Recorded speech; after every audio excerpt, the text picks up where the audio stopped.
Les interactions bilan. Parlons d'abord des actions mécaniques. Qu'il s'agisse d'un basketteur tentant de marquer un panier, d'une bouteille que l'on souhaite compresser, ou d'une cascade qui dévale la roche, nous sommes en présence d'actions mécaniques. Une action mécanique est donc capable de déformer un objet, de faire varier la vitesse ou de modifier la direction ou le sens de son mouvement. Une action mécanique s'exerce entre deux objets, que nous appelons l'auteur et le receveur. Revenons aux différentes actions mécaniques que nous avons déjà pu observer. Dans le premier cas, l'auteur est le basketteur, le receveur est la balle. Dans le second cas, l'auteur est la main, le receveur est la bouteille qui est compressée.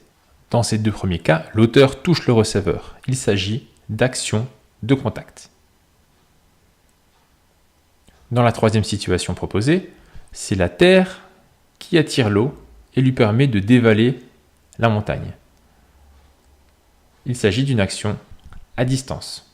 Action à distance que l'on retrouve également dans le cas de la pluie qui tombe des nuages. Les gouttes d'eau sont attirées par la Terre. De la même manière, un astéroïde qui viendrait s'écraser sur Terre est attiré par la Terre à distance.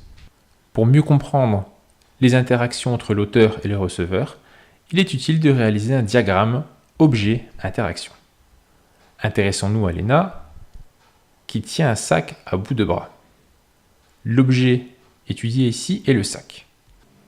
Dans un diagramme objet-interaction, celui-ci est représenté dans un rectangle dans lequel nous inscrivons son nom.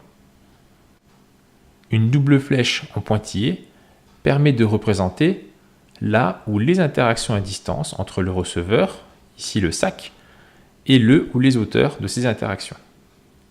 Une double flèche pleine permet de représenter les interactions de contact. Dans le cas que nous étudions ici, la Terre exerce une action à distance sur le sac. Elle l'attire. Léna, qui tient le sac avec sa main, exerce une action de contact. Certains objets sont soumis à plusieurs interactions à distance ou de contact. Pour vous faciliter la compréhension de ces situations, nous vous conseillons d'utiliser régulièrement les diagrammes objet-interaction.